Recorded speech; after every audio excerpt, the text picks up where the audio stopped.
las redes sociales, de ningún punto de vista, a los cuales ningún niño menor de 17, 16 años, creería yo, siendo exagerada, debería tener acceso. Porque son precisamente esas redes sociales. Tú decías algo, el niño está adquiriendo un conocimiento, una información, está escuchando unas palabras. Todo el tiempo hemos estado repitiendo que los niños aprenden por imitación. ¿De dónde están imitando esos comportamientos? De las redes sociales, de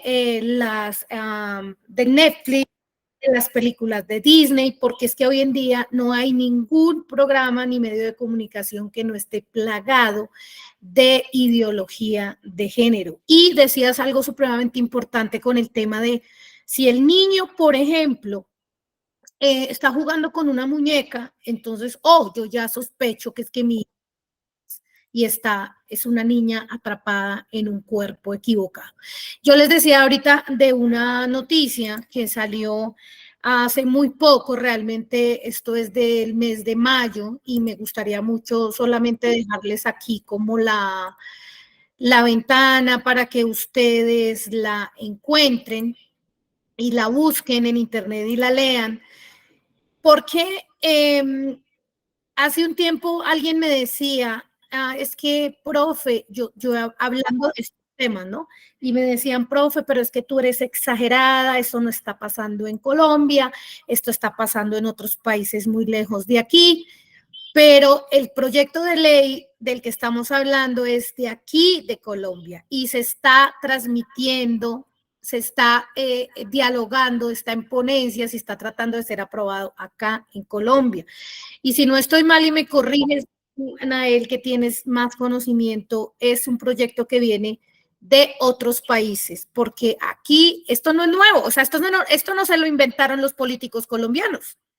No, de hecho, en México se aprobó el 22 de mayo, si no mal recuerdo, el 22 de marzo, el mismo proyecto. O sea, exactamente igual, un poco más extenso y más brusco y más rudo en el sentido de las restricciones hacia cualquier tipo de acompañamiento o cualquier persona que quiera ayudar a una persona que presenta algún tipo de trastorno de disforia de género. El, Porque en Colombia al menos lo han podido frenar y le han podido meter, como eliminar cosas e intentar meter sugerencias. Ese es el caso, ese es un trabajo que se ha hecho, por ejemplo, por parte de Liliana Castañeda, de Camila Rojas y así otras personas que están metidas ahí macheteando a los congresistas para que eliminen ciertas cosas, pero aún así el proyecto actualmente, la única forma de que sea algo saludable para Colombia es que se archive. O sea, ni siquiera que salga como restringido, sino que se archive. Entonces, en México se pasó ya un proyecto que si lo buscan se llama ECOSIE, ECOSIE, algo así, ECOSI. Y es exactamente lo mismo, es igual. O sea, incluso tienen los mismos, las mismas definiciones y todo. Y aquí en Chile se está haciendo una modificación a la ley Zamudio, que es la ley 20.609, si no me equivoco, que habla de lo mismo. O sea, lo que el proyecto de ustedes habla sobre terapias de conversión, como definen las terapias de conversión, las muy mal llamadas terapias de conversión. Acá le dicen tratamientos discriminatorios, porque la ley de Zamudio es una ley antidiscriminación. Entonces, todo lo que es terapia de conversión, acá se dice, no, es que todo eso es discriminación. Y todo lo que allá es terapia afirmativa o lo que va a permitir la ley que se pueda hacer, que es un acompañamiento afirmativo, acá es no discriminatorio.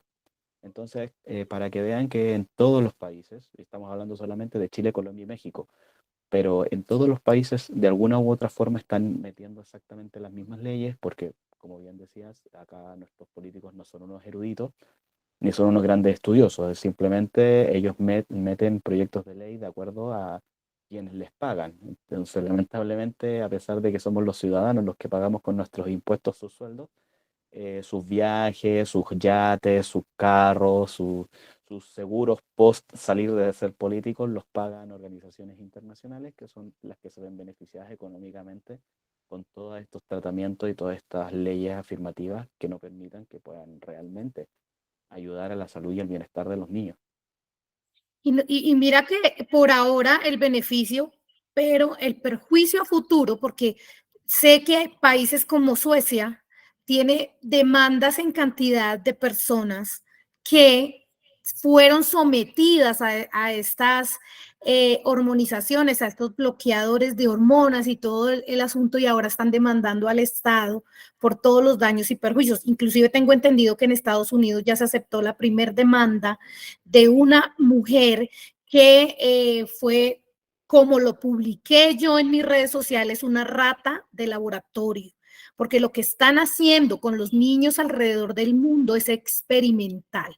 No hay absolutamente ninguna evidencia científica que avale todos estos procedimientos. Esto es un experimento. Y ya se admitió una demanda que muy posiblemente ella va a ganar contra el Estado y van a tener que indemnizarla millonariamente por los perjuicios de los que tú nos estabas hablando ahorita, que también tú has tenido en tu desarrollo físico, neurológico y demás, que ahorita nos vas a seguir contando. Pero miren, les publicaba o les proyectaba esta noticia para que la busquen en internet. Esto es de un diario, de una página que se llama Infobae, acerca de una noticia que también le dio pues la vuelta al mundo, muy reciente, el caso más reciente que tenemos, de una mujer en España que su hija un día o a los 10 años le dijo: mamá, yo ya no quiero ser Flora, ahora quiero ser Bruno. Y pues hay muchas cosas ahí que llaman la atención, que obviamente nos vamos a desglosar ahorita, pero que tenía mucho que ver con lo que tú dijiste, y es la posición de la madre frente a la expresión de su hija, porque es que su hija no vino a decirle: mami, yo cuando quiero ser grande, quiero ser una maestra, o quiero ser médico, o quiero lo que quieren ser los niños cuando son niños. Ella vino a decirle: quiero ser un chico. Eso que esa niña expresó, y que si uno lee la entrevista completa, se va a dar cuenta que fue que alguien se lo metió en su cabeza. Esto no es, inclusive la misma mamá, porque yo leyendo la entrevista notaba cosas interesantes, como por ejemplo, esta señora tiene una patología donde posiblemente ella no quería tener a Flora, sino realmente quería tener un Bruno, y está como proyectando como esa frustración que tiene adentro y muchas otras cosas más, porque yo no le voy a decir a mi hija cuando me está expresando eso: yo te voy a acompañar y te voy a llevar y con uñas y dientes voy a pelear por ti. Pero mira lo curioso, porque la periodista le preguntaba, entre otras cosas: ¿cuándo te diste cuenta que ella estaba atrapada en un cuerpo equivocado? Y ella decía cosas tan absurdas como: es que a veces le gustaba ponerse el uniforme de fútbol del hermano. ¿Y eso qué tiene que ver con que esté atrapada en un cuerpo equivocado? O jugar fútbol, lo que tú mencionabas ahorita. O sea que ahora tenemos que atribuirles genitales a los juguetes. O sea, si el niño quiere jugar hoy con la muñeca o la niña quiere jugar con el carrito, entonces inmediatamente tenemos que intuir que ese niño o esa niña están atrapados en un cuerpo equivocado. Y es así como están metiéndole en la mente a las familias, normalizando, porque es que fíjate tú que una nota como esta salga en un diario que ven tantas personas, que leen tantas personas, ¿qué es lo que están tratando de hacer? De normalizar. Eso es un mensaje a las familias de que, oh, si a ti te está pasando, no eres el único en el mundo. Esto es algo ya normal, esto está pasando en muchas partes del mundo, y tú lo que tienes que hacer es aceptarlo y ayudarle a tu hijo. Peor aún, si tenemos aprobado un proyecto como este que amenaza con penas de cárcel a quien nos oponga. Entonces, hablemos un poquito acerca de eso. Tú también mencionaste un dato muy importante, y para eso quiero hacerle la pregunta específicamente a otra de nuestras invitadas. Sé que la doctora Catherine, especialista en medicina, ya está conectada, Catherine Torres. Ella nos hablaba hace 8 días con, con unos datos muy claros acerca de cuánto cuesta un paciente que decide hacer una transición. ¿Cuánto le cuesta al Estado o cuánto le cuesta a la familia a un paciente que decide hacer una transición? Porque es que detrás de esto hay un negocio millonario, y es importante que lo entendamos de esa manera. Tú decías, Bruno, al inicio que, perdóname, Nael, al inicio decías que la hormonización es de por vida. Tú no puedes dejar de inyectarte. ¿Cada cuánto lo haces? Yo tengo un tratamiento, bueno, también depende del tipo de testosterona en el caso de los chicos trans y en el caso de las chicas trans depende del tipo de tratamiento con estrógenos que estén llevando. Todos deberían ser diferentes, o sea, porque diferentes personas. Pero es por estándar, de acuerdo a la Organización Mundial para la Salud Trans, que es una organización absolutamente deslegitimizada, gracias a los propios archivos infiltrados que salieron, donde ellos asumen que todo esto es un experimento. De acuerdo a ellos, los chicos trans se deberían inyectar Névido, que es una hormona muy fuerte, cada 30 días, cada 90 días. eh, pero en mi caso yo uso un tratamiento que es a base de enantato de testosterona cada 15 días. Esto lo hice porque el Névido me generó muchas más repercusiones. Entonces, como intentando ver si definitivamente era la hormona la que me estaba generando, porque el enantato de testosterona, el sustenón y el Névido, si bien los tres son testosteronas, tienen diferentes excipientes dentro de su composición. Entonces son los excipientes también los que pueden generar otras alteraciones en la persona, tanto físicas como psíquicas. Entonces a mí el Névido al menos era el que me estaba generando muchas más alteraciones, sobre todo psicológicas, que el enantato. ¿Y esas inyecciones las pagas tú, te las da el Estado? ¿Cómo funciona? Acá en Chile tenemos los dos sistemas. O sea, acá en Chile el Névido, que es una hormona carísima, estamos hablando de alrededor de como $110 aproximadamente la inyección. Eso te lo da acá el Estado. Cada El- 15 días. no, 110. no, esa es cada Ok, 90 días. Dios. La que yo me inyecto depende en la vía por la cual uno la compre. Prefiero ser súper honesto en ese aspecto, porque si yo la compro la inyección en la farmacia, así de forma legal establecida, me costaría alrededor de $30 la inyección. Pero yo no la compro así, yo la compro a través de la farmacología de físico-culturistas, entonces me sale mucho más económico. Ok. O Hay sea, manera. claro, o sea, independiente igualmente, o sea, el mismo tratamiento yo gasto prácticamente lo mismo anualmente entre el enantato y el Névido. O sea, es el mismo gasto, que son aproximadamente unos $440 Wow. anuales. O sea, y Ok. estoy hablando de tratamientos solo con hormonas. O sea, yo no estoy hablando de tratamientos ni con bloqueadores, ni nada. Pero estamos hablando de Ok. $440 anuales durante el resto de tu vida, incluyendo inflación, etcétera, etcétera.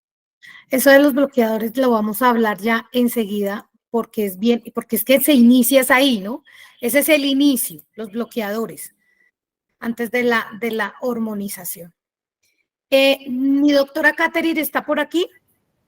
Sí, señora, te estaba escuchando y escuchando a Nael. Hola, Nael, me encanta que estés Hola. acá, de verdad, muchas gracias por Hola, ser Kate. parte de esto. Dije, me sonaban esos Qué nombres. rico, Nael qué es rico. demasiado especial. Sí, sí, es una persona bien, bien especial. Me encanta que esté aquí con nosotros. Doctora Catherine, cuéntenos un poquito acerca de lo que cuesta, o más bien cuál es la ganancia de las grandes farmacéuticas en un paciente que hace transición. Bueno, aquí hay cosas bien interesantes y es que, pues, qué bien que Nael precisamente nos habla de un sistema de salud diferente al nuestro, porque precisamente nuestro sistema de salud es un sistema muy solidario y es un sistema que tiende a tener muchas garantías para los pacientes. Si bien ahorita pues estaba en todo el proceso, digamos, de reforma y demás, nuestro sistema actual nos permite, digamos que, darle a los pacientes la mayor cantidad de tecnologías e intervenciones en salud. Prácticamente es de los países más completos en este tema, ¿sí? Porque muchos de los medicamentos son muy costosos y Colombia tiene, pues no sé si lo sepan, pero Colombia hizo un trato con las farmacéuticas para llegar a topes de costos en ciertos medicamentos. ¿Qué ocurre? Esos topes de costos tienen digamos, como una cláusula o una condición y es que sean utilizados esos medicamentos para ciertas condiciones médicas. ¿De acuerdo? Entonces, partiendo de la premisa que estamos diciendo, los medicamentos en sí no son malos, porque de hecho estos medicamentos se utilizan para varias condiciones de salud. Se utilizan para cáncer, se utilizan para pubertad precoz, se utilizan inclusive para cáncer de seno, para, bueno, diferentes circunstancias que a lo largo de la vida las personas pueden presentar en salud.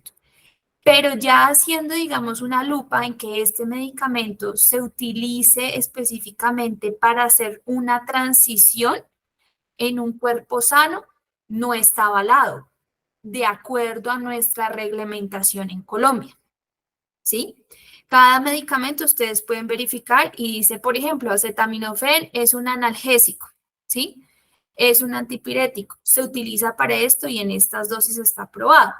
El caso de las terapias hormonales y bloqueadores hormonales también está en esa misma regulación. Pero, ¿qué es lo que ocurre? Y ahí tenemos un vacío legal en la parte médica, que creo yo que es por lo cual nos hemos visto, digamos, en la necesidad de también dar estos medicamentos. Entonces, yendo puntualmente a tu pregunta y entendiendo que una transición como la que ellos plantean, según las guías que ellos proponen, y digo ellos, es el grupo de endocrinólogos y pediatras que están promoviendo todos estos procesos de transición desde la niñez, es decir, desde los 8 años de edad. Ellos proponen que desde los 8 años de edad hasta los 16 años, o sea, durante 8 años, se administra el bloqueador hormonal. Como les decía, ese bloqueador hormonal se utiliza en los niños, pero que tienen una pubertad precoz. Ejemplo, un niño de 5 años que empiece a tener vello púbico, ¿sí? Ese tipo de alteraciones o digamos como de situaciones médicas que ocurren en el desarrollo sexual de los menores se intervienen mediante los bloqueadores hormonales y está bien utilizarlos. El tema es que tienen unos efectos adversos importantes y en Colombia trimestralmente la ampolla cuesta 1.173.000 pesos. Es decir, que si ustedes multiplican eso 3 veces por año, por 8 años, un solo niño cuesta aproximadamente 28 millones de pesos colombianos, ¿sí? Eso para decirlo, digamos, en dólares y poderlo comparar nosotros con los otros sistemas, digamos, de salud. ¿Cuánto vendría siendo? Pues aproximadamente unos 7.240 dólares por niño. ¿Sí? Que no es un monto despreciable, sobre todo cuando tenemos un sistema de salud que pues que financieramente está muy mal. Esa es una realidad para nosotros. Adicionalmente a eso, pues después de los 8 años, la guía de disforia de género que se propone en Colombia, que es una guía que es muy importante que ustedes tengan claro que en la parte médica nosotros tenemos niveles de evidencia, ¿sí? En donde el nivel de evidencia más alto es un nivel en el cual yo puedo repetir en otra población y el resultado va a ser el mismo. Ejemplo, el acetaminofén yo lo doy a cualquier persona en el mundo y a cierta dosis me va a quitar el dolor. ¿Sí? Eso es algo repetible, pero en esta situación ellos hablan de una guía y una guía es una reunión de expertos en donde en esa reunión de expertos ellos deciden tú cuánto pones, yo cuánto pongo, ni siquiera hay una dosis puntual para poder bloquear cuerpos de niños sanos. Eso es supremamente llamativo en la parte médica, ¿no? E inclusive ya después de los 8 años, desde los 8 a los 10, bueno, a los 16 años, se le pregunta a los niños y a los padres si quieren que el niño continúe con la transición, ¿sí? Para el género que el menor haya escogido. Y si el menor dice sí, entonces ahí es cuando se le propone la terapia hormonal cruzada. Y en esa terapia hormonal cruzada, lo que se hace obviamente es administrarle medicamentos u hormonas que vayan a desarrollar los caracteres sexuales secundarios del género que la persona quiere expresar. Si es un niño que quiere expresar caracteres femeninos, se le pondrán hormonas femeninas, y si es una niña que quiera expresar caracteres masculinos, se le pondrá hormona masculina, ¿sí? Esto haciendo salvedad, y creo yo que es supremamente importante, que el cuerpo femenino, como tiene doble carga genética del cromosoma sexual, que en este caso es XX, se tienen que utilizar unas dosis de testosterona un poco más elevadas, ¿sí? Porque las mujeres producimos testosterona. Pero cuando entran en este proceso de transición, pues se ponen unas dosis de testosterona bien importantes en el sentido en que elevamos muchísimo su riesgo cardiovascular, ¿sí? O sea, los estrógenos a nosotras las mujeres nos protegen de infartos, nos protegen nuestro esqueleto, nos protegen de muchas situaciones, digamos, que si no los tuviéramos, nos ocurrirían, ¿sí? Entonces, como vemos, los hombres se infartan primero que las mujeres, ¿cierto? Eso lo vemos a nivel social, por su gran mayoría, y es porque el estrógeno tiene un factor protector. Cuando se utilizan esas hormonas de testosterona, pues aumentamos mucho. ¿Y esto por qué se los digo? Porque las personas que pasan a esa transición tienen que conocer los efectos adversos que eso va a traer en su cuerpo y la morbilidad que eso trae a su cuerpo, entendiendo morbilidad, las enfermedades que pueden aparecer al aceptar esas terapias y esas dosis de hormonas altas, ¿sí?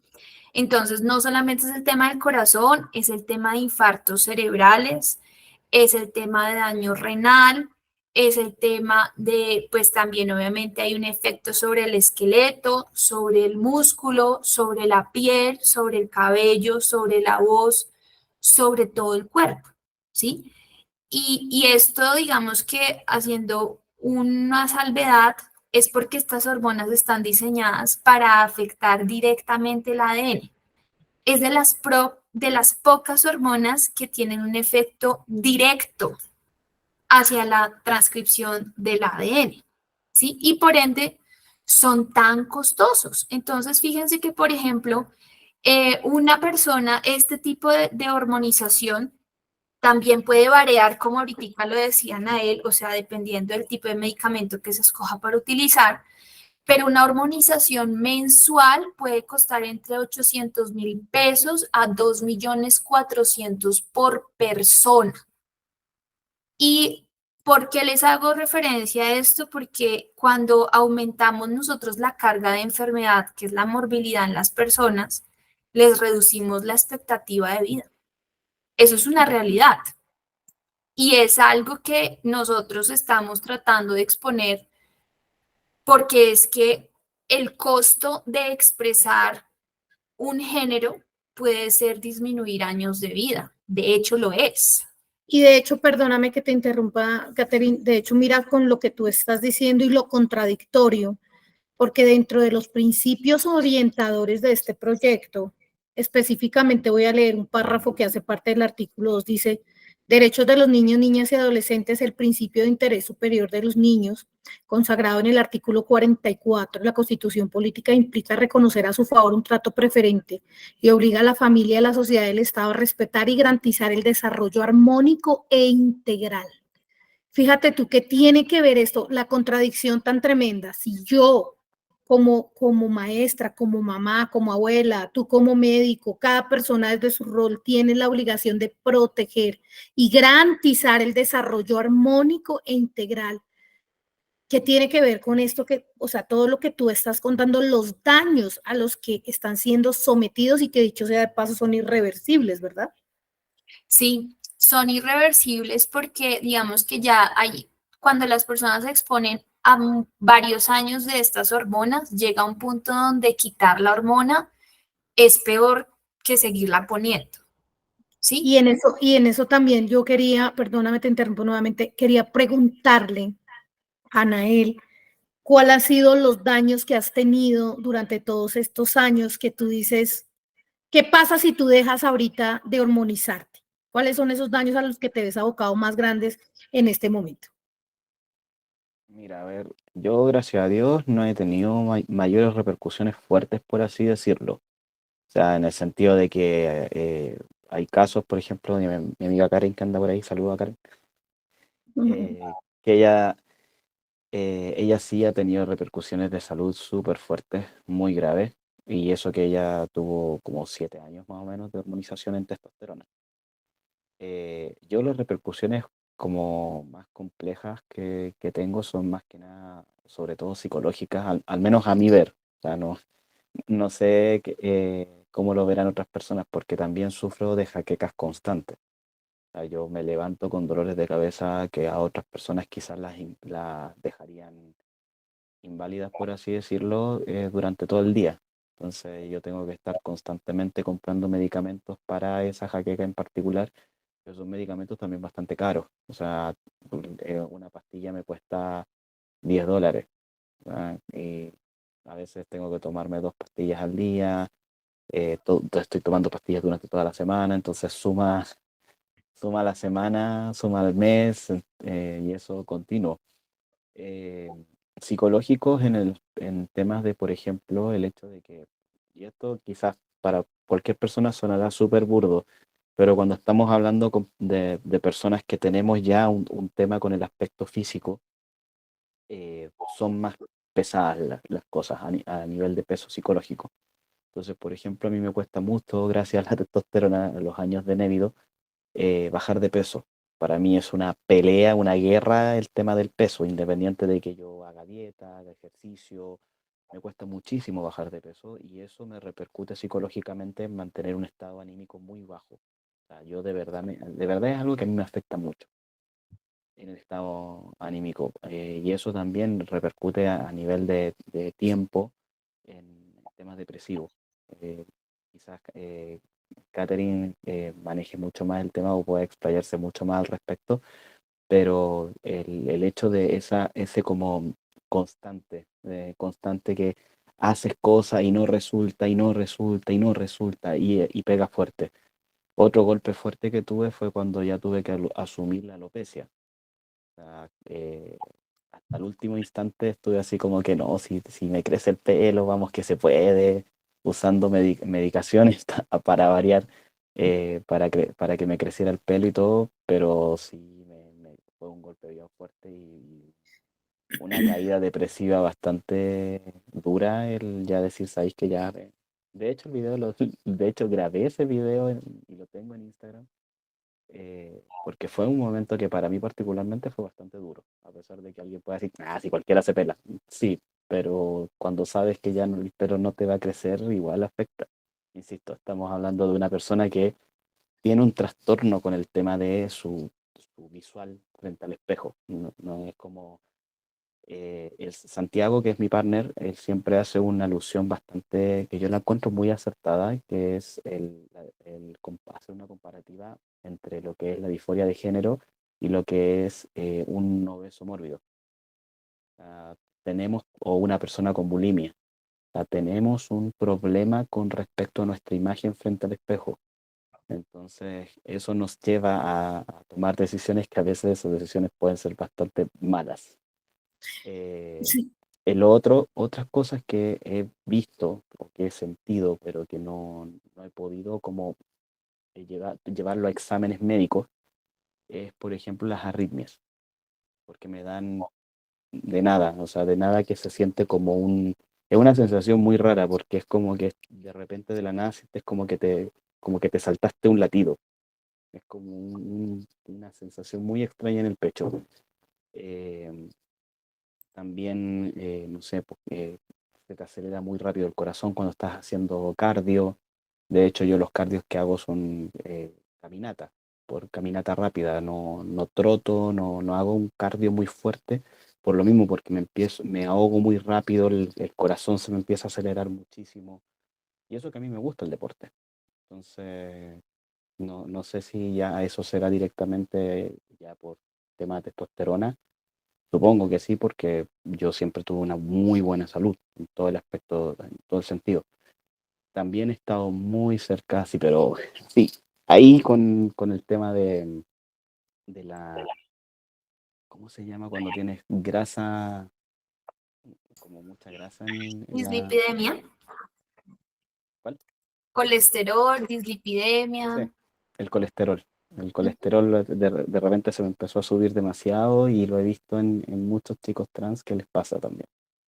Entonces, también, o sea, insisto, mi caso, gracias a Dios, no soy alguien que haya generado hasta hoy en día, a pesar de los 20 años de hormonas, eh, consecuencias graves o invalidantes como, no sé, con huesos de cristal, que se da, sobre todo con el uso de bloqueadores, no sé, pues, problemas en la sangre ya del tipo de que se te densifica la sangre a tal punto que te tienes que estar haciendo transfusiones, o sea, no transfusiones, sino que tienes que estar donando sangre constantemente porque si no terminas dañando los riñones. Ujú. Entonces, esos también son casos que yo sí he visto. O sea, de hecho yo tengo un amigo que constantemente está donando sangre porque el médico se lo recomendó. Pero y es un médico afirmativo, que de hecho está a cargo de todo un tema de trans allá en Antofagasta. Y yo he visto esos temas de que los médicos de repente te hacen como recomendaciones que cuando alguien que ya entiende más del tema las escucha y es como que esa recomendación es como extraña. ¿Por Ujú. qué está haciendo esa recomendación tan al aire? Entonces, y una de esas recomendaciones es hacer donaciones de sangre bastante continuo, pese a que en las mujeres la donación de sangre tiene que ser, creo que máximo 2 veces al año por el tema de la menstruación. Y en los hombres pueden donar sangre más consecutivamente, pero a los chicos trans se les recomienda que estén donando sangre, sobre todo en el caso de los que se les densifica la sangre. Pero es por eso, porque finalmente si se te densifica la sangre terminas dañando los riñones y al final te termina afectando mucho más. Tremendo. Yo quiero preguntarle a la doctora Katherine con respecto a los niños, porque el proyecto de ley, reitero, lo dije hace un rato, busca empezar a permitirle este tipo de hormonización a los niños pequeños. Aquí no estamos hablando de adultos, el proyecto contempla, y es que ese no fue el problema. El problema es que se están queriendo meter con los niños. Los niños inician su proceso con unos bloqueadores del desarrollo. Tengo entendido que es así, unos bloqueadores hormonales.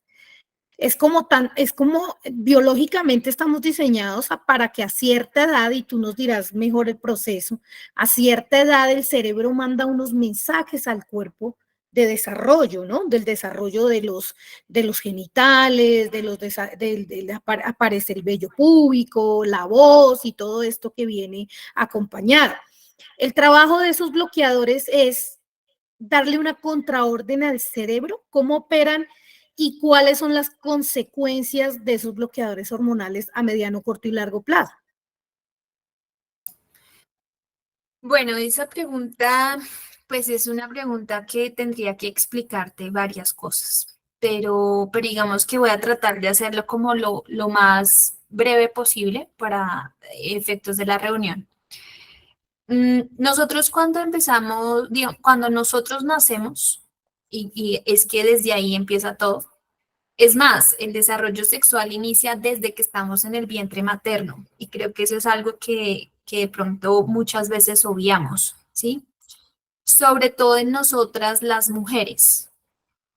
Hacia la semana sexta de gestación, o sea, estamos hablando de un embarazo de 1 mes y 2 semanas, para que lo llevemos a meses, ya ese fetico está produciendo estrógenos y está produciendo las hormonas suficientes para producir lo que un día serán óvulos.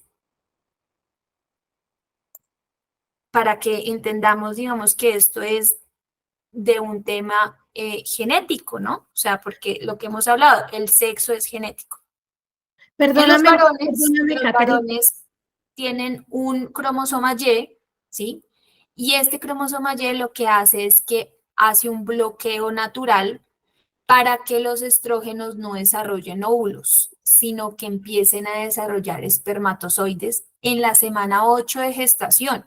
O sea, estamos hablando de un embarazo de 2 meses, ¿sí? Esto ocurre y durante el embarazo, el feto genera ese desarrollo sexual y produce hormonas. O sea, eso es muy importante que lo tengamos claro.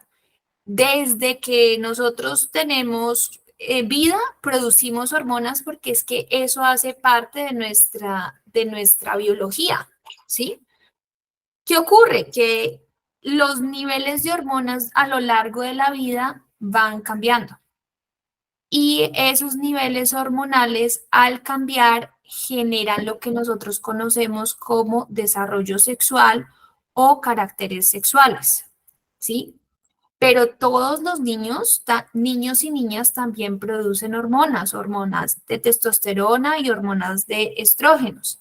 De hecho, eso es uno de los puntos supremamente importantes porque esta liberación hormonal que el cerebro hace todo el tiempo es lo que nos permite, por ejemplo, ver nosotros un desarrollo psicosocial y un desarrollo neuronal físico, ¿sí? En huesos, en músculos, en cabello, en características que no necesariamente son sexuales, sino características físicas, ¿sí?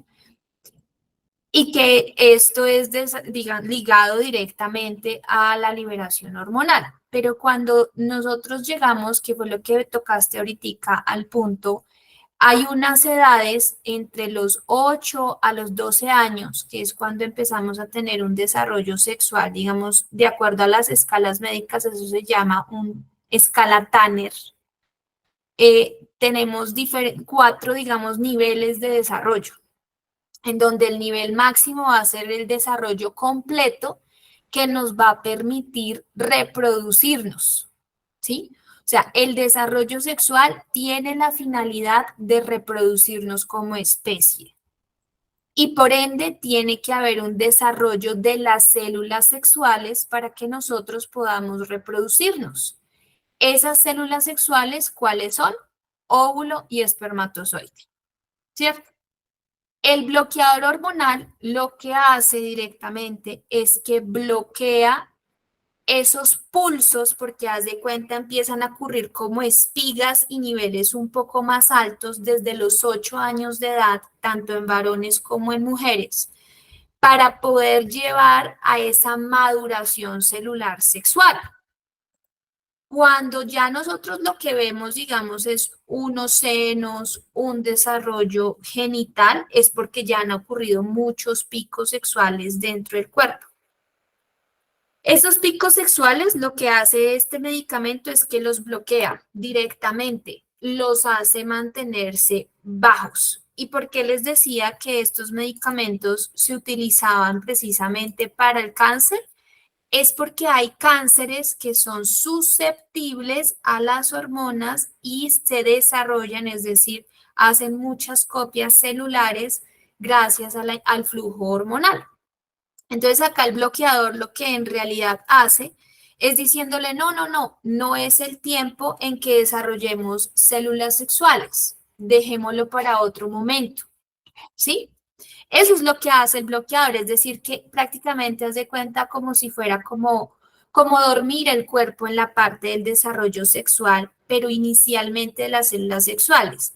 Y ese es uno de los puntos importantísimos de este proyecto, porque sin células sexuales, ¿hay fertilidad? No, no hay fertilidad.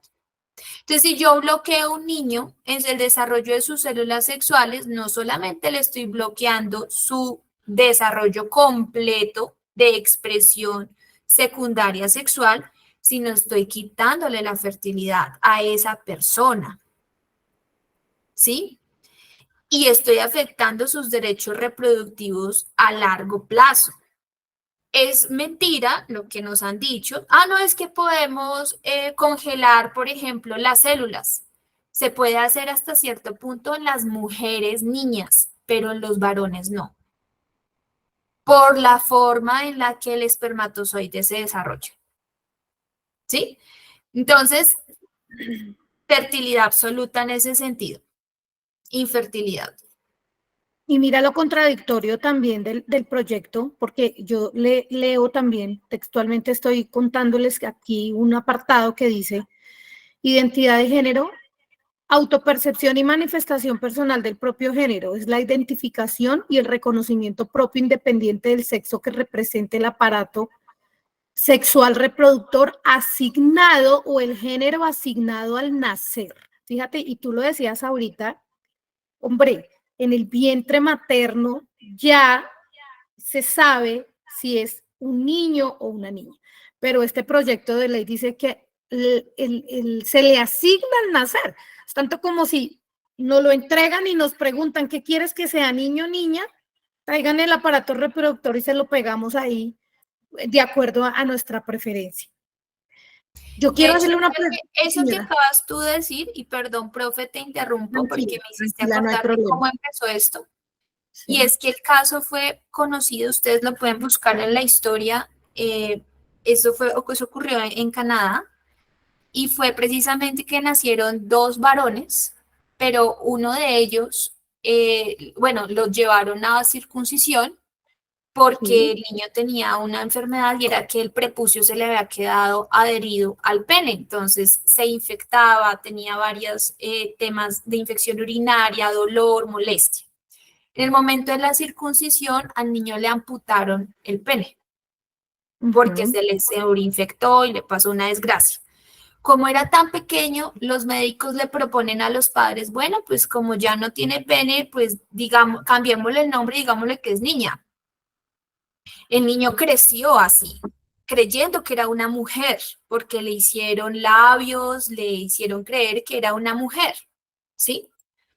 Cuando el niño crece y empieza a darse cuenta que a él le gustan es las niñas, pues imagínate la confusión en la que él entró porque empezó a decir soy lesbiana, ¿qué está pasando? ¿Cómo así? No entiendo, me rechazan. Bueno, pasaron muchas cosas.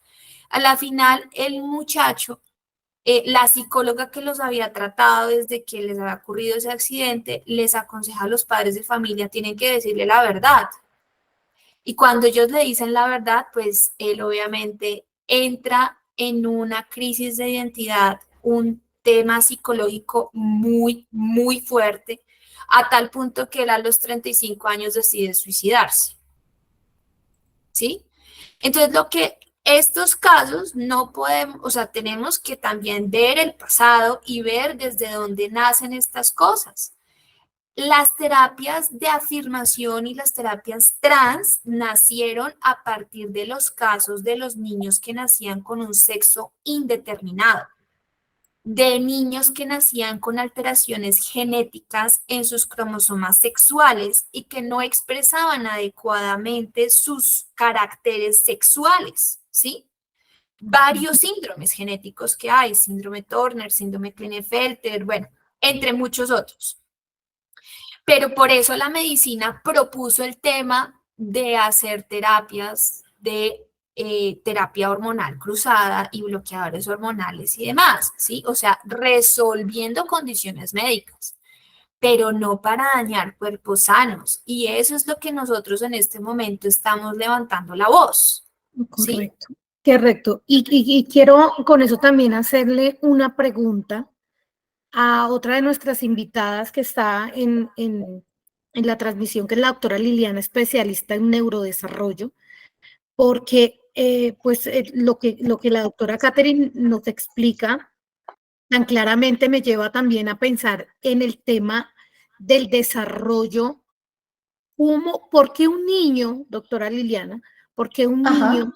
decide de dónde viene ese quiero ser niña o quiero ser niño? No estoy conforme con mi sexo asignado biológicamente cuando se supone que un niño pequeño o más bien te lo pregunto, ¿a qué edad un niño tiene plena conciencia de su identidad y por qué está pasando esto? Bueno, en primer lugar, debemos de entender dos cosas.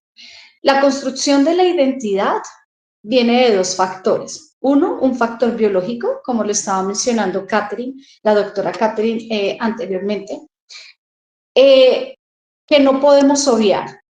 Es decir, hay diferencias cerebrales entre hombre y mujer en los cuales permiten que nosotros nos autorreconozcamos y nos identifiquemos y nos diferenciemos de los demás. ¿Sí? Hay áreas cerebrales específicas que son las que nos permiten hasta inclusive saber quién soy yo, ¿no?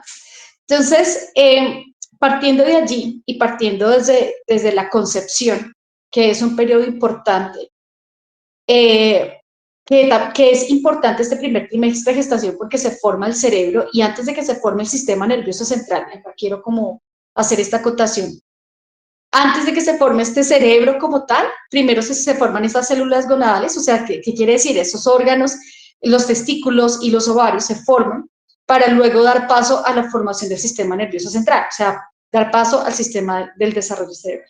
Entonces, desde la concepción, o sea, desde el primer trimestre de gestación podemos ver, por ejemplo, cómo un bebé, cómo este ser humano ya empieza a tener áreas cerebrales dimorfas, o sea, distintas entre una de las otras, y a nivel de conectividad también empezamos a ver que estos cerebros empiezan también a tener conexiones neuronales diferentes entre hombres y mujeres, que van a hacer que nosotros tengamos cierto tipo de conductas o cierto tipo de comportamientos.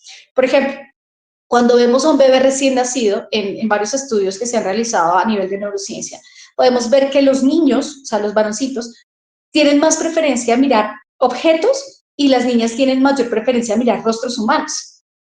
Entonces ahí es donde uno se pone a pensar, ¿será que un bebé de 2 meses le están diciendo, oye, tú, que eres un varón, entonces mira más elementos? ¿Por qué entonces voltean a mirar más los elementos los hombres y por qué las niñas empiezan a voltear a mirar más rostros humanos? Es donde también empieza todo el tema social. De hecho, en otros estudios también se ha hallado que las mujeres logran hasta inclusive llegar a detectar microexpresiones faciales emocionales que los hombres no. Entonces ahí vemos cómo las mujeres somos más empáticas y somos un poco más sociales que los hombres. Una mujer se siente bien saliendo con sus amigas tomando un té. Un hombre se siente bien jugando videojuegos. Entonces, esas diferencias que nosotros vemos son las que van a marcar también nuestra identidad. Entonces, este tema biológico no se puede obviar, no se puede dejar de lado. Lo otro también, para que todas que son maestras, ¿no? Y todos los que han tenido contacto con niños, díganme si ustedes no ven diferencias entre tener un grupo de niñas de 5 años y un grupo de niños de 5 años. Los niños de 5 años son súper activos, se mueven, corren, saltan, brincan, ¿sí? Sus juegos son más rudos. Las niñas no, las niñas son más de pintar, de dibujar. Dígame si no es más fácil estar en un grupo solo con niñas. Evidentemente es más manejable. Pero este tipo de comportamientos que nosotros vemos tan diferenciadas, o sea, diferenciadas entre hombres y mujeres, pues parten desde este sistema biológico.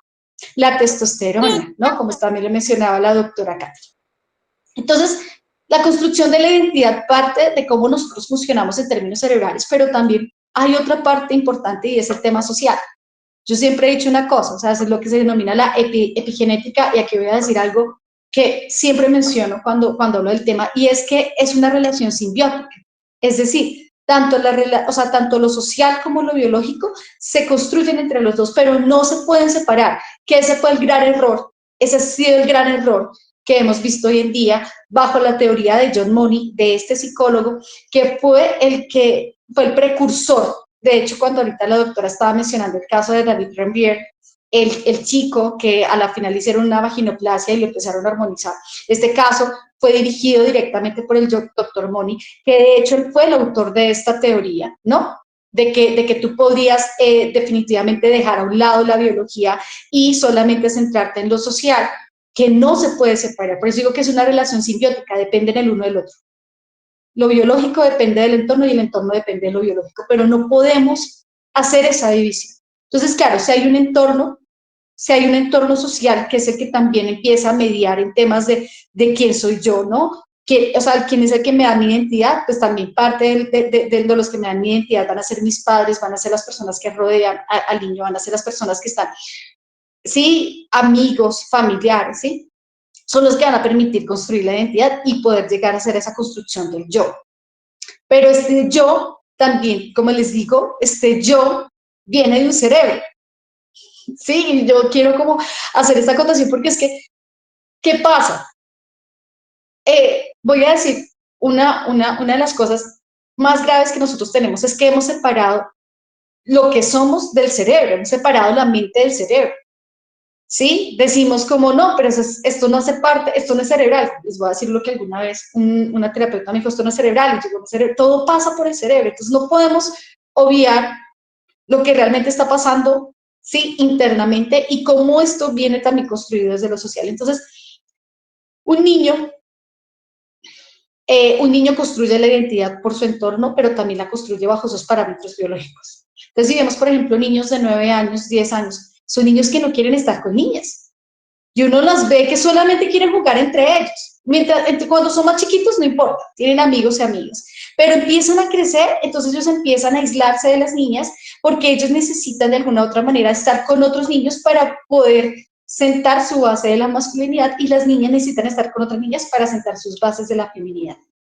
¿Sí? Y esto no es un tema, nadie le dice a los niños, oigan, vengan, vayan a jugar fútbol, mientras que a las niñas les dicen, vengan niñas, siéntense a hablar, porque eso es lo que vemos en los colegios, niños de 10 años que se sientan a hablar, nadie los obliga a ellos, eso hace parte desde su sistema biológico, ¿no? Que ellos empiezan a tomar este tipo de conductas.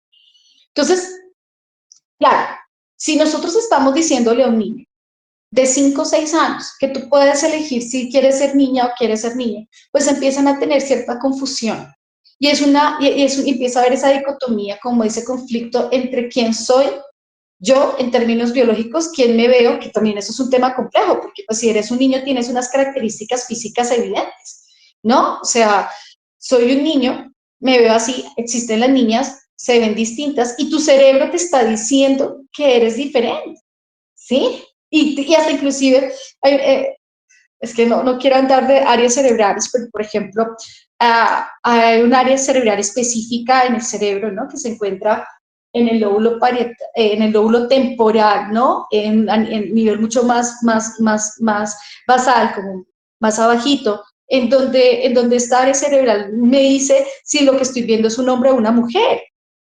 De hecho, por ejemplo, hay neuronas específicas que nosotros tenemos en el área frontal a nivel cerebral que me permiten a mí, por ejemplo, poderme identificar yo en un espejo, que estas neuronas no las comparten otras especies. Por ejemplo, la compartimos con los delfines, y con los monos, pero por ejemplo, un perro no la tiene. Cuando tú pones a un perro enfrente y el perro no sabe qué es él empieza a ladrar pensando que es otro perro, y entonces se empieza a esconder pensando que es otro perro. Él no tiene estas neuronas específicas que te llegan a autoidentificar.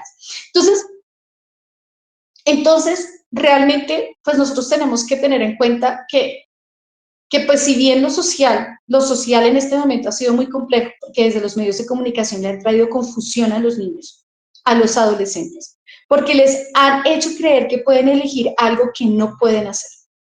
Y voy a decir algo también que lo he repetido varias veces, y es que una de las más grandes falacias del siglo XXI es que te digan que tú puedes elegir el sexo, porque no es posible. O sea, no puedes cambiar lo que biológicamente eres. Y si lo haces, pues ahí es donde vienen varias consecuencias. Ahorita, Nael, te estaba escuchando y me alegra verte aquí, Nael. Qué alegría tenerte acá, y qué alegría también, Nael, que tú estés de verdad apoyándonos aquí en Colombia, en serio. De verdad, no te imaginas los agradecidos que estamos contigo.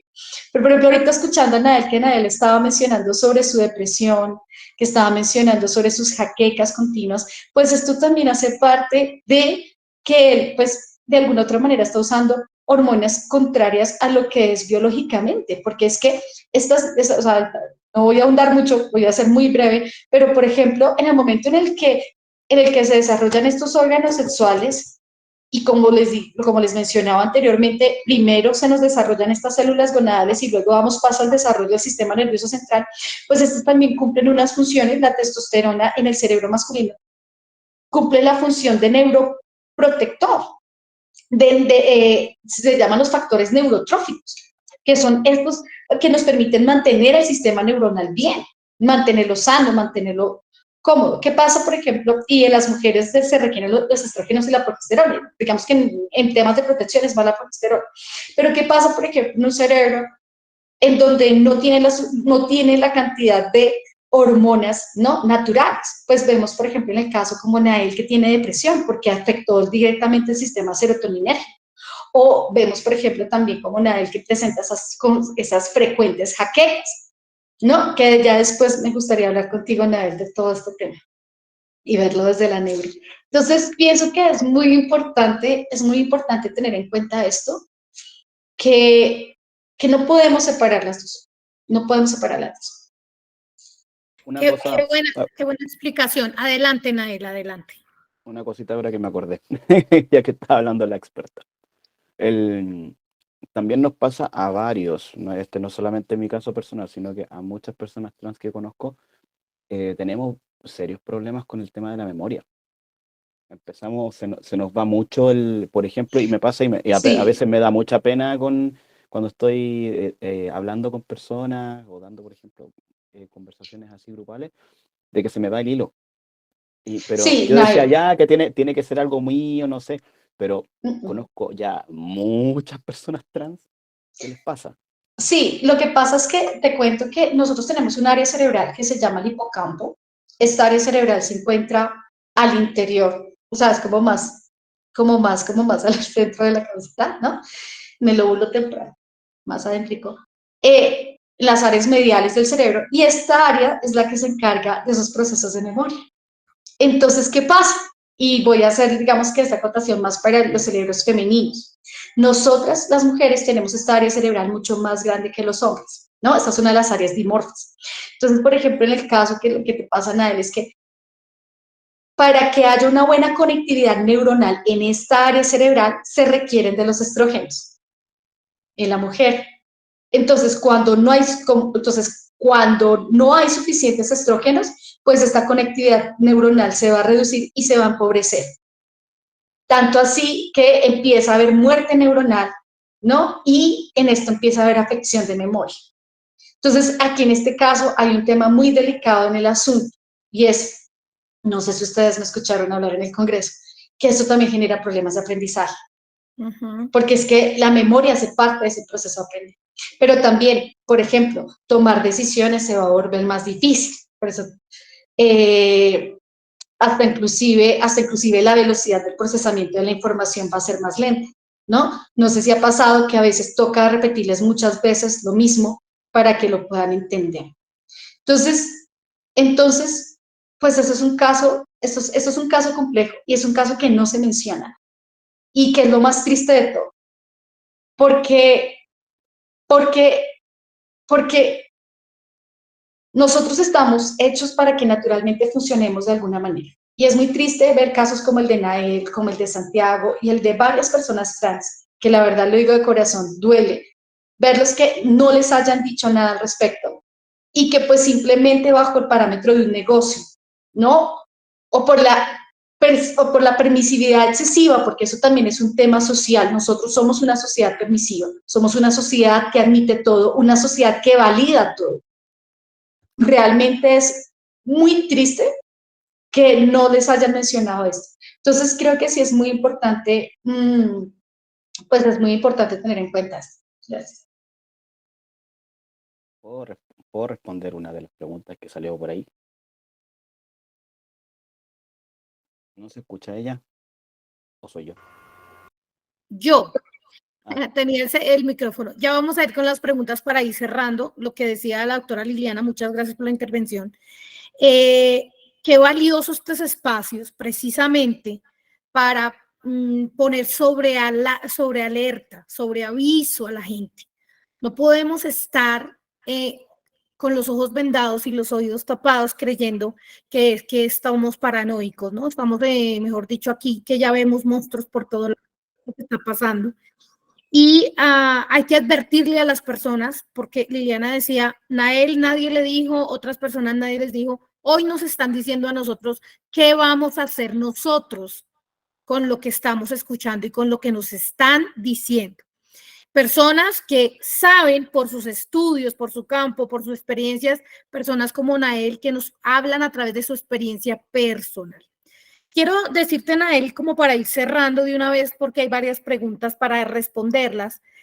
¿Qué consejo le darías hoy a los padres de familia, a los maestros y a las personas que nos están escuchando? ¿Qué consejo les darías? ¿Cómo manejar un niño que desde muy temprana edad manifieste conductas o verbalmente exprese estar inconforme con su género, con su sexo? Y a través de tu experiencia, ¿qué consejo le das hoy a las personas que nos están escuchando? Ya, a ver, bajo mi experiencia y también, sí o sí, por lo que he ido leyendo también, primero que si un niño dice ser trans directamente, es porque hay influencia de otra persona. O sea, alguien le implantó el término en su cabeza. Los niños, ustedes saben que están en un proceso de aprendizaje, entonces si el término, si una palabra aparece en su vocabulario, es porque en alguna parte la está escuchando, y la está escuchando o en forma reiterativa o de forma muy sorprendente. Entonces, si se la implanta, si es algo muy repetitivo, entonces hay que tener cuidado para saber de dónde, o sea, lo importante es saber de dónde originalmente él está aprendiendo esa palabra y ese término y por qué lo asocia a él. Lo otro es que es normal que los niños jueguen con juguetes de niñas y que las niñas tomen juguetes de niños. O sea, dentro de estudios que se ha hecho del comportamiento humano y de la personalidad, es muy normal que los niños se interesen en alguna etapa de su vida, y esto ustedes como profesionales que trabajan con niños lo tienen que haber notado. O sea, que niños que a veces toman juguetes de niña, a veces los toman y los dejan inmediatamente porque no les encuentran ninguna gracia, pero a otros les interesa más. También hay que entender mucho los contextos de los niños, porque, por ejemplo, y esto fue una conversación con una psicóloga, que un niño de un momento a otro le dio por tomar muñecas y tratarlas como bebé, y no entendían por qué, y claro, era porque hace poco había sido hermano mayor, o sea, hace poco había aparecido una guagua en la casa. Entonces él lo que hacía era imitar a su mamá o querer cuidar a su hermanito, pero obviamente no lo dejaban porque era un niñito muy pequeño. Entonces, primero, o sea, lo primero es que si un niño habla de tema trans es porque en alguna parte lo está escuchando. Segundo, si dice, es raro que un niño diga algo tan complejo como me siento atrapado en el cuerpo equivocado. O sea, esa frase es muy rara que la escuche un niño, que la diga un niño. Si la dice es porque la escuchó de alguna parte y es peligroso que la esté asociando a sí mismo. Si el niño dice que quiere ser del sexo opuesto, pueden haber muchas razones, y dentro de ellas están razones tan, por así decirlo, inocentes como que admira a alguien del sexo opuesto y por ende quiere imitarlo, algo tan inocente como que admira a alguien del sexo opuesto y quiere ser como esa persona, pero es más fácil para el niño decir quiero ser mujer, entonces que decir quiero parecerme a tal persona. ¿Qué ha pasado con muchos casos? Por ejemplo, el mismo caso de la hija de Angelina Jolie, que un tiempo dijeron que supuestamente era un niño trans, y ahora es una jovencita hermosísima, muy parecida a su mamá, de 16, 17 años, y súper femenina. Y ella misma ha dicho que sus ganas de ser varón no era que tuviese ganas de ser varón, era que ella admiraba mucho a un superhéroe y quería ser como ese superhéroe. Entonces, hay que tener mucho ojo con eso en el ámbito de lo más saludable o inocente en un niño. En el caso más perverso, en los casos más perversos, estaríamos hablando de posiblemente abuso de menores o abuso sexual, donde el niño empieza a aborrecer o a rechazar las partes que están siendo abusadas. Entonces, por ejemplo, si es un niño que está siendo abusado por un hombre, puede querer rechazar su cuerpo o sus genitales masculinos porque los asocia a la persona por la cual está recibiendo abuso. Entonces, y en el caso de las niñas exactamente igual. Entonces hay que tener mucho cuidado con eso. Por eso los psicólogos, por ejemplo, en el caso de Ezequiel Baigorria, que es un experto en lo que es el abuso de menores, él siempre ha sido muy cuidadoso al decir, ojo, cuando un niño rechaza su cuerpo, tiene actitudes de rechazo o está muy sexualizando su cuerpo, esos son señales claras de abuso. Hoy en día las están haciendo pasar por esta supuesta identidad o descubrimiento de la identidad sexual, cuando toda la vida y bajo todos los estudios de psicología se refiere directamente a abuso sexual. Entonces, mucho ojo con eso, porque lamentablemente de donde vienen todos estos parámetros, estudios y bla, bla, bla, de que son afirmativos, vienen de gente perversa.